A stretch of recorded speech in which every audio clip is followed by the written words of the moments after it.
Hello dear student, welcome to the YouTube channel केपथट education. Dear student, हम सभी लोग एमीन चैप्टर का जो इम्पोर्टेंट क्वेश्चन है उसके बारे में हम लोग डिस्कस कर रहे थे। और पिछले वीडियो में हम लोग क्वेश्चन नंबर 15 तक डिस्कस कर लिए थे।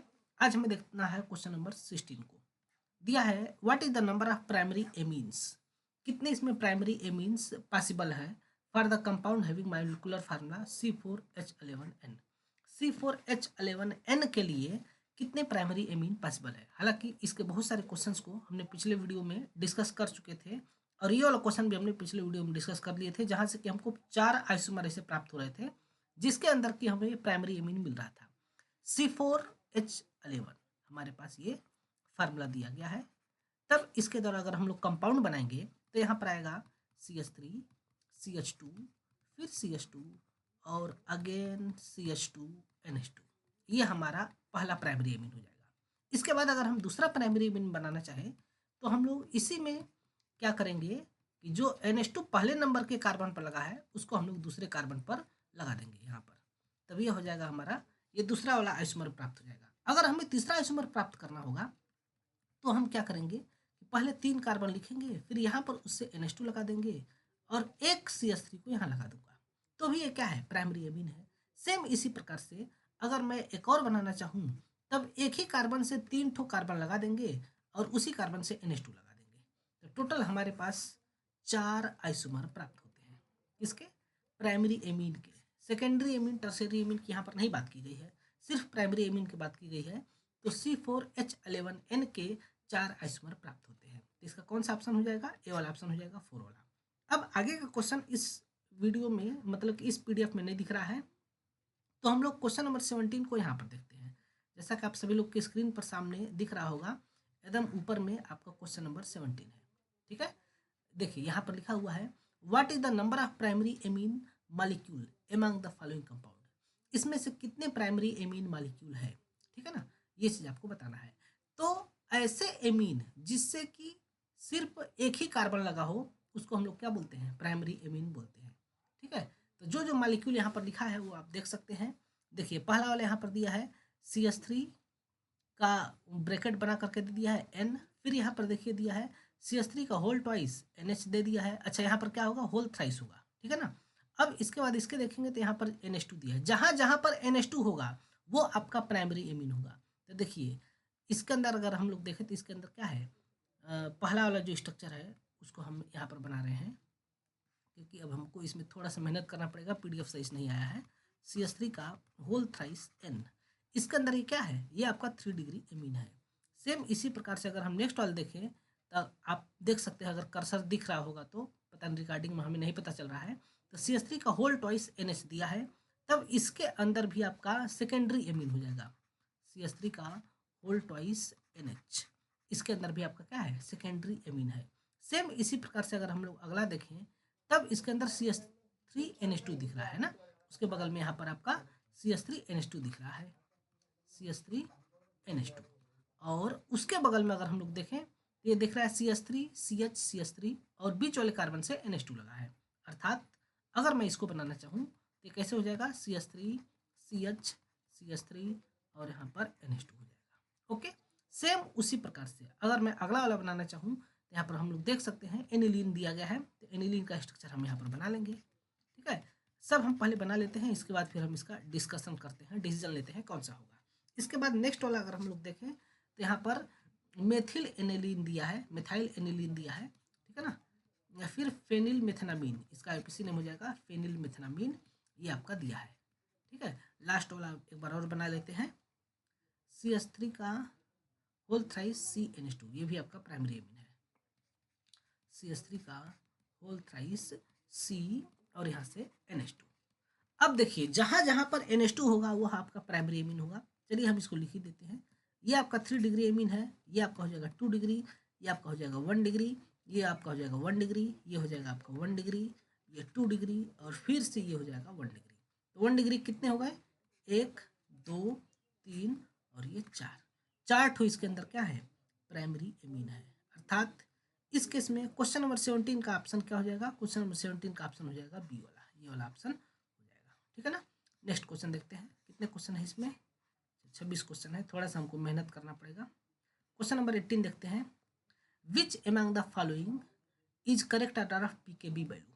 पीकेबी वैल्यू का करेक्ट ऑर्डर क्या है, ठीक है ना। तो देखिए हम 3 प्रकार का एमीन दिए हैं, तीनों प्रकार के एमीन को हम लोग बनाते हैं यहाँ पर, मतलब 4 प्रकार का दिया है, R3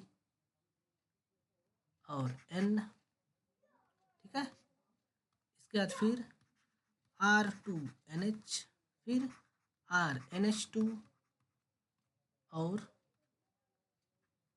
फिर इसके बाद NH3। ये 3 प्रकार का है। तो देखिए हम लोग क्या जानते हैं कि जिसका पीकेबी का वैल्यू बढ़ेगा उसकी बेसिसिटी क्या होगी, उसकी बेसिसिटी घटेगी, है ना। इसको हम यहाँ नीचे बनाते हैं। अगर पीकेबी की वैल्यू बढ़ेगी तो उस केस में बेसिसिटी क्या होगी, घटेगी। ये जस्ट उल्टा होता है केबी का। अगर केबी की वैल्यू बढ़ रही है तो उस केस में बेसिसिटी क्या होगा, उस केस में बेसिसिटी बढ़ेगा, ठीक है। अर्थात हम लोग डायरेक्टली बोल सकते हैं बेसिसिटी प्रोपोर्शनल टू केबी और इनवर्सली प्रोपोर्शनल टू पीकेबी, है ना, ठीक है।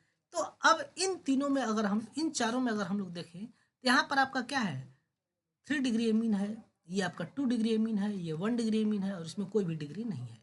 तब इस केस में अगर हम लोग डिस्कशन करना चाहें तो हम सभी लोग देख सकते हैं कि यहाँ पर नाइट्रोजन से 3 कार्बन लगे हैं। अब जब नाइट्रोजन से 3 ठो कार्बन लगे हैं तो कार्बन के पास होता है प्लस आई इफेक्ट। तो प्लस आई इफेक्ट से ये इलेक्ट्रॉन को नाइट्रोजन की तरफ भेजेगा। तो यहाँ पर कितने कार्बन हैं, तो ये 3 कार्बन मिल करके अपने इलेक्ट्रॉनों को नाइट्रोजन की तरफ भेज रहे हैं। सिमिलरली इसी प्रकार से 2 डिग्री वाले में क्या है कि 2 कार्बन लगे हैं, तो ये दोनों कार्बन नाइट्रोजन की तरफ प्लस आई इफेक्ट से इलेक्ट्रॉन भेज रहे हैं। लेकिन ज़्यादा किस में भेजा जा रहा है, ज़्यादा भेजा जा रहा है 3 डिग्री में। सिमिलरली इसी प्रकार से अगर हम लोग देखें NH2 और यहाँ पर कार्बन है, तब ये कार्बन जो है नाइट्रोजन की तरफ इलेक्ट्रॉन को प्लस आई इफेक्ट के द्वारा भेज रहा है और यहाँ पर ये क्या है, NH3 है, ठीक है ना। तब इस हिसाब से अगर हम लोग देखें तब हम लोग क्या देख सकते हैं कि सबसे ज़्यादा बेसिसिटी किसका है, सबसे ज़्यादा जो बेसिसिटी का आर्डर आ रहा है वो ये वाला आएगा, है ना। और जब बेसिसिटी का आर्डर ये है तो पीकेबी का आर्डर क्या हो जाएगा, जस्ट इसका अपोजिट। पीकेबी का आर्डर क्या हो जाएगा, ये वाला, यानी कि अमोनिया की पीकेबी वैल्यू सबसे ज़्यादा, फिर 1 डिग्री की, फिर 2 डिग्री की, फिर 3 डिग्री की। आया समझ में।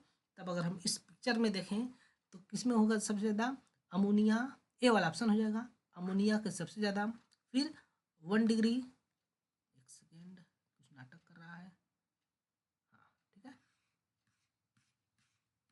अमोनिया की पीकेबी वैल्यू सबसे ज़्यादा, फिर प्राइमरी एमीन, फिर सेकेंडरी एमीन और टर्शियरी एमीन। यहाँ पर R3N रहेगा, मिस्टेक हो गया है, ठीक है ना। इसमें ये वाला डी वाला ऑप्शन हो जाएगा। डी वाला ऑप्शन में देखें तो NH3, RNH2, R2NH, R3M, इस प्रकार से हो जाएगा, ठीक है ना। नेक्स्ट क्वेश्चन हम लोग 19 नंबर देखते हैं। How many molecules of ethyl bromide required for the formation of 1 mole NN di ethyl ethanamine from ethyl amine, ठीक है ना। एथिल ब्रोमाइड के कितने मॉलिक्यूल की जरूरत पड़ेगी, हमें बनाना है क्या, NN di ethyl ethanamine from ethyl amine. Ethyl amine से ये वाला आपको बनाना है, NN डाई एथिल एथेनामीन, ठीक है। देखिए यहाँ पर हम लोग देखते हैं, पूछ रहा है कि एथाइल ब्रोमाइड का, एथाइल ब्रोमाइड अर्थात हम लोग लिखने से अच्छा है डायरेक्ट कंपाउंड बनाते हैं, CH3 CH2 और Br कि कितने मॉलिक्यूल की जरूरत पड़ेगी। हमें बनाना है क्या चीज़, हमें बनाना है नाइट्रोजन से CH2 CH3 और यहाँ पर CH2 CH3 और इसी प्रकार से यहाँ पर कार्बन है ही, नाइट्रोजन है ही, CH2 CH3। ये बनाना है तुमको, किससे बनाना है इसको, इसको बनाना है हमको एथेनामीन से, यानी कि CH3 CH2 और NH2 से बनाना है। तो कितने मॉलिक्यूल हमें लगेंगे एथाइल ब्रोमाइड का, CH3 CH2 Br के कितने मॉलिक्यूल लगेंगे। तो अब इस क्वेश्चन को बच्चा भी कर सकता है। इसके अंदर अगर हम लोग देखें तो 3 ठो मतलब कि एथाइल मॉलिक्यूल लगे हैं और यहाँ पर कितने एथाइल मॉलिक्यूल दिया गया है, 1, यानी कि कितने और एथाइल मॉलिक्यूल लगेंगे, 2 मॉलिक्यूल लगेंगे। देखते हैं इसके अंदर कैसे रिएक्शन होता है। यह है आपका एथेनामीन, जिसके ऊपर है नाइट्रोजन पर लोन पेयर इलेक्ट्रॉन। ये रिएक्शन करता है CH3CH2Br यानी कि एथिल ब्रोमाइड के ऊपर। जैसा कि हम सभी लोग को पहले से पता है कि ब्रोमीन पर होता है पार्शियली माइनस चार्ज और कार्बन पर होता है पार्शियली प्लस चार्ज, जिसके चलते कि ये नाइट्रोजन का लोन पेयर इलेक्ट्रॉन इस प्लस चार्ज पर अटैक करेगा और यहाँ से Br माइनस को बाहर निकलेगा। जैसे Br माइनस बाहर निकलेगा तो क्या बन जाएगा, CH3CH2NH। एक ठो हाइड्रोजन भी है तो उसको हम ओपन करके दिखा देते हैं और ये बन जाता है CH2Br। अब यहाँ से Br माइनस और यहाँ नाइट्रोजन प्लस चार्ज आ गया है ना, तुरंत H प्लस को बाहर निकलेगा तो Br माइनस और H प्लस मिल करके बन जाएगा HBr, हाइड्रोजन ब्रोमाइड। और ये बन जाएगा आपका क्या चीज, NH और यहाँ पर N एथिल एथेनामीन अभी हो गया। अब इसके ऊपर फिर से अगेन रिएक्शन होगा CH3CH2Br का, है ना। इसके ऊपर फिर से रिएक्शन होगा तो ये लोन पेयर इलेक्ट्रॉन इसके ऊपर अटैक करेगा। जैसे इसके ऊपर अटैक करेगा तब जो है कि यहाँ से Br माइनस को भगाया जाएगा, Br माइनस भागेगा तब ये फिर से कुछ बनेगा, देखते हैं क्या बनता है, NH, है ना। अब यहाँ पर ऐसे हो जाएगा, ठीक है ना, Br माइनस के निकलते ही। अब यहाँ पर प्लस चार्ज आ गया है तो H प्लस को ये बाहर निकाल देगा। जैसे ही H प्लस को बाहर निकलेगा तो H प्लस और HBr मिल करके फाइनली बाहर निकल जाएंगे हाइड्रोजन ब्रोमाइड और ये बन जाएगा आपका नाइट्रोजन से ये, ठीक है ना। इस प्रकार से आपका हो जाता है NN डाई एथिल एथेनामीन। यानी कि इस केस में कौन सा ऑप्शन होगा वो ऑप्शन आपको बताना है। कितने मालिक्यूल लगे, 2 मालिक्यूल लगे, है ना। तो इस केस में देख सकते हैं 19 का क्वेश्चन का कौन सा ऑप्शन हो जाएगा, सी वाला ऑप्शन हो जाएगा, ठीक है। अब देखिए इसमें पूछ रहा है कि which among the following molecules has lowest pKb value. PKb value सबसे ज़्यादा कम किसका है ना, सबसे कम किसकी पीकेबी वैल्यू है, तो उसकी पीकेबी वैल्यू सबसे कम होगी जिसकी बेसिसिटी सबसे ज़्यादा होगी। अर्थात अगर हमें बेसिसिटी के बारे में देखना होगा तब हम लोग नेक्स्ट नीचे देखते हैं कैसे इसकी बेसिसिटी मेजर करते हैं। 4 ऑप्शन दिए हैं, चारों ऑप्शन को हम लोग यहाँ पर पहले देख लेते हैं। कौन कौन सा ऑप्शन था एक बार देखते हैं फिर से, di ethyl amine, methyl amine, ethanamine और ट्राई एथिल एमीन, ठीक है। तीनों ऑप्शन पर लिखते हैं तब हमें पता चल जाएगा। CH3 CH2 का होल ट्वाइस NH, है ना, और CH3 CH2 NH2 और CH3 NH2 और इसके बाद CH3 CH2 का होल थ्राइस और N। ये आपका 3 प्रकार का ऑप्शन है। तीनों ऑप्शंस में अगर हम लोग देखें तब इस केस में क्या है, इस केस में जो है कि ये आपका 2 डिग्री है, ये आपका 1 डिग्री है, ये भी आपका 1 डिग्री है लेकिन ये मेथाइल एमीन है और ये आपका 3 डिग्री है, ठीक है ना। इस केस में अगर हम लोग देखें तब सबसे ज़्यादा जो बेसिसिटी होती है वो आपका हो जाएगा इसका, है ना, ट्राई एथिल एमीन की सबसे ज़्यादा बेसिसिटी हो जाएगी क्योंकि इसके पास 3 ठो एथाइल ग्रुप लगे हैं। इसके अंदर आपका 3 एथाइल ग्रुप है जिसके चलते कि इसकी बेसिसिटी एकदम पिक पर रहेगा और जब बेसिसिटी ज़्यादा होगा तो उसकी पीकेबी वैल्यू क्या हो जाएगा, सबसे कम हो जाएगा, है ना। अभी हमने इस क्वेश्चन को देखा तब इसकी पीकेबी वैल्यू सबसे कम किसका होगा, तब इस केस में ट्राई एथिल एमीन का होगा, ठीक है ना। नेक्स्ट क्वेश्चन हम लोग देखें, which among the following is aromatic amine. इसमें से कौन सा एरोमेटिक एमीन है, तो इस केस में देख सकते हैं phenyl amine, dimethyl amine, N propyl amine, isopropyl amine. तीनों को हम लोग चारों को हम लोग बनाते हैं यहाँ पर, ठीक है, स्ट्रक्चर बनाते हैं तब हम लोग देख पाएंगे। फेनिल एमीन हमें देखना है ना, मतलब बेंजीन के साथ क्या लगा है यहाँ पर, बेंजीन के साथ लगा है NH2, ठीक।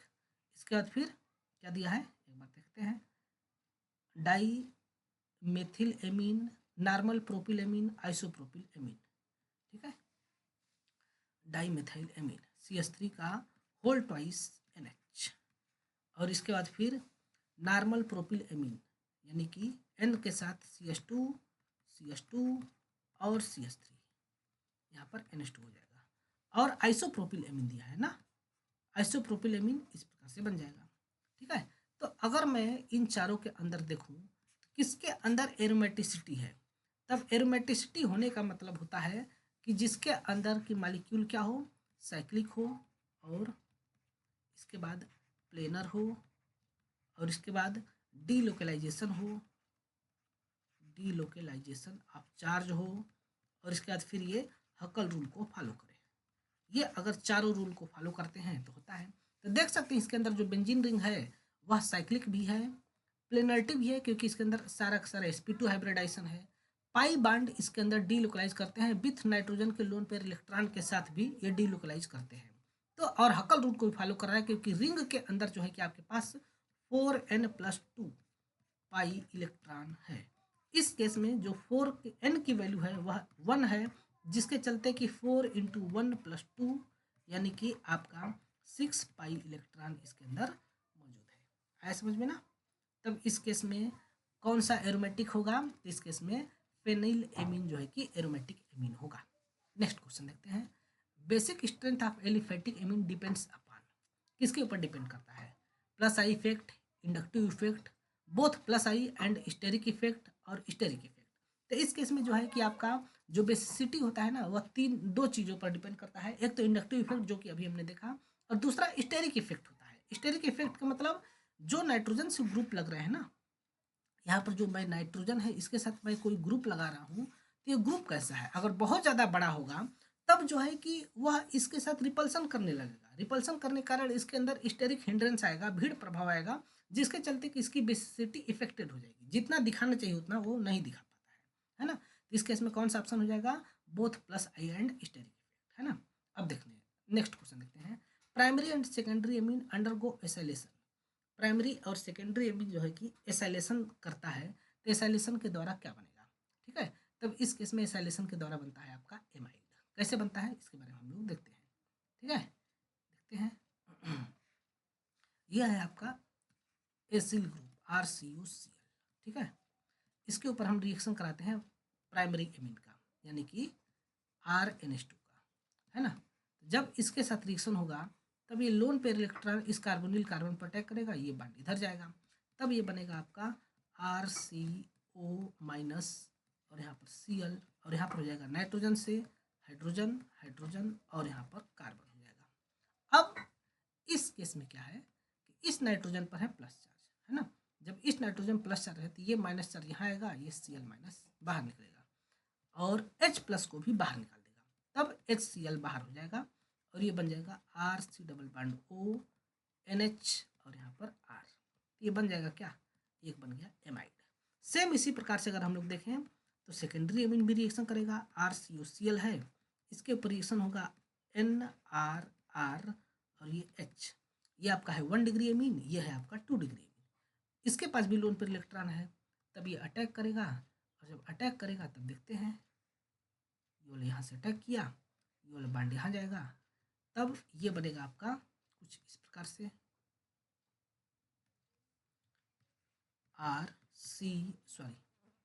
एक ठो डबल बांड होगा ना, एक ठो खत्म हो जाएगा RC, फिर O-, यहाँ पर Cl, यहाँ पर हो जाएगा नाइट्रोजन से एक हाइड्रोजन, एक कार्बन और एक और कार्बन हो जाएगा।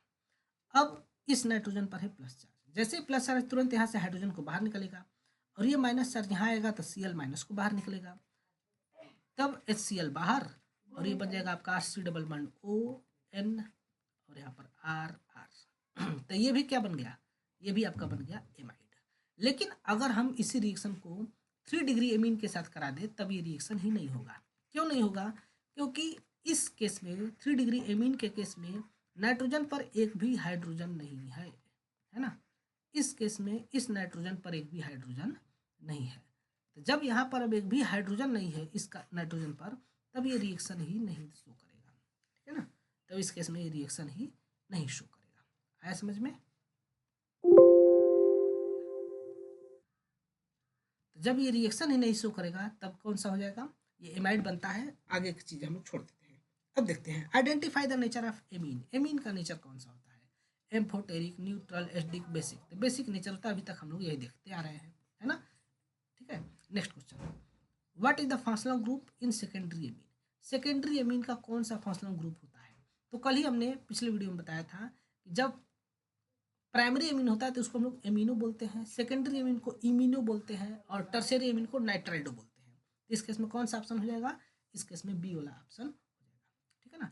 नेक्स्ट क्वेश्चन देखते हैं, which from the following amines is strongly basic. इस केस में कौन सा एमीन सबसे ज़्यादा बेसिक है? N ethyl ethanamine, propane 2 amine, methanamine, N methyl aniline. तो इस केस में आपका ए वाला ऑप्शन हो जाएगा। कैसे होता है देखते हैं इसको।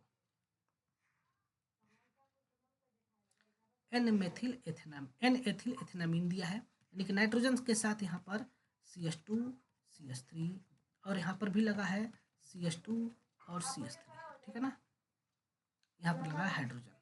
फिर अगला क्वेश्चन दिया है, अगला केस में दिया है प्रोपेन 2 एमीन, है ना, प्रोपेन 2 एमीन यानी कि CH3 CH फिर CH3 और यहाँ पर NH2, ठीक है। अब यहाँ पर मेथेनामीन का मतलब फिर से यहाँ पर क्या हो जाएगा CH3 NH2। जब स्ट्रक्चर नाम से अगर आप स्ट्रक्चर बना लेते हैं तब तो बहुत आसानी से कर लेंगे। एन मेथिल एनिलीन यानी कि बेंजीन के साथ अगर आपको हम यहाँ पर NH2 की जगह पर NH लगा करके एक CH3 लगा दें तब इस केस में हम लोग देख सकते हैं। तब अगर हम लोग इसके अंदर देखें तो यहाँ पर जो नाइट्रोजन है ना, एनिलीन के अंदर जो नाइट्रोजन है एन मेथिल एनिलीन के अंदर, ये इसके अंदर डीलोकलाइजेशन कर रहा है। और जब डीलोकलाइजेशन करेगा तो ये इलेक्ट्रॉन तो बेंजीन रिंग पर है ही नहीं, वह घूम रहा है। और जब ये डीलोकलाइज कर रहा है तब उस केस में जो है कि परफेक्ट बेसिसिटी इसका नहीं दिखाया जा सकता है। अब इसके अंदर देखें तो प्लस आई इफेक्ट के द्वारा इलेक्ट्रॉन दिया जा रहा है, लेकिन इसमें एक ही कार्बन प्लस आई इफेक्ट दे रहा है, यानी कि इसके अंदर isopropyl group plus I effect लगा रहा है, इसके अंदर methyl group plus I effect लगा रहा है, और लेकिन इसके अंदर जो है 2 ethyl group plus I effect लगा रहे हैं, 2 ethyl group plus I effect लगा रहे हैं, जिसके चलते कि एन एथिल एथेनामीन का बेसिसिटी सबसे ज़्यादा हो जाएगी, है ना। एन एथिल एथेनामीन का बेसिसिटी सबसे ज़्यादा हो जाएगा, अर्थात 26 का कौन सा ऑप्शन हो जाएगा? ए वाला ऑप्शन हो जाएगा। आया समझ में? चलिए अब नेक्स्ट क्वेश्चन हम लोग देखते हैं 27 नंबर। वो अब इसमें हम लोग आसानी से देख सकते हैं क्योंकि 27 नंबर क्वेश्चन यहाँ पर दिया हुआ है, ठीक है। देखते हैं, लास्ट आज का क्वेश्चन है, कल हम लोग देखेंगे नोमेनक्लेचर, ठीक है। Tertiary amines have lowest boiling point amongst isomeric amines because. Tertiary amine का जो है कि अपने आइसोमर्स के कंपेरिजन में लोवेस्ट बॉइलिंग पॉइंट होता है, ऐसा क्यों? तो देखते हैं, एक टर्शियरी एमीन और प्राइमरी एमीन बनाते हैं, CH3 CH2 और NH2, एक ये बनाते हैं। एक सेकेंड ये है जो आपका प्राइमरी एमीन। फिर हम एक सेकेंडरी एमीन बनाते हैं, CH3 CH2 और N और यहाँ पर CH3, और एक और बनाते हैं नाइट्रोजन से 3 ठो CH3 लगा देते हैं। तीनों जो है कि आइसोमर है, और जब तीनों आइसोमर है उस केस में अगर हम लोग देखें तो तीनों का मॉलिक्यूलर फार्मूला सेम है। लेकिन देखिए अब इस केस में जो बॉइलिंग पॉइंट होता है उसके पीछे कारण क्या है कि ये जो है ना कि आपका चैन है, ये भी चैन है लेकिन ये आपका ब्रांच हो गया है, इसलिए जो है कि इसकी बॉइलिंग पॉइंट लोवेस्ट हो जाती है। लेकिन इसके अंदर कुछ चीज़ें और दी होगी, इसको भी हमको देखना होगा, ठीक है। Do not form H bond, are the most basic character, have highest molecular mass, are more polar in nature, ठीक है ना। इस केस में जो है कि आपका हाइड्रोजन बॉन्डिंग तो नहीं बनाएगा क्योंकि इसको इलेक्ट्रॉन तो मिल जा रही है, और most basic character in nature, ये बेसिक भी है, हाईएस्ट मॉलिक्यूलर मास, इसकी मॉलिक्यूलर मास तो ये तक बात गलत हो गया, और ये जो पोलरिटी वाली बात है ये बात भी जो है कि उतना इसके ऊपर नहीं फंसता है ना। यानी कि इस केस में जो है ना कि इसकी जो हाइड्रोजन बॉन्ड बनने की जो कंडीशन है यह खत्म हो जाती है, जिसके कारण से क्या हो जाता है, लोवेस्ट इसकी बॉइलिंग पॉइंट होती है, ठीक है। तो आज के लिए इतना ही। अगले नेक्स्ट वीडियो में हम लोग IUPAC नेम इसकी चर्चा करेंगे, इसका कैसे कैसे IUPAC नेम लिखते हैं। आपके सामने स्क्रीन पर 3 क्वेश्चन दिख रहे हैं, इन तीनों क्वेश्चन का आपको नाम बताना है, ठीक है ना। इन तीनों क्वेश्चन का आंसर आपको कमेंट बॉक्स में बताना है, और अगले नेक्स्ट वीडियो में हम लोग इसके ऊपर चर्चा करेंगे। तब तक के लिए आप सभी लोग का बहुत बहुत धन्यवाद।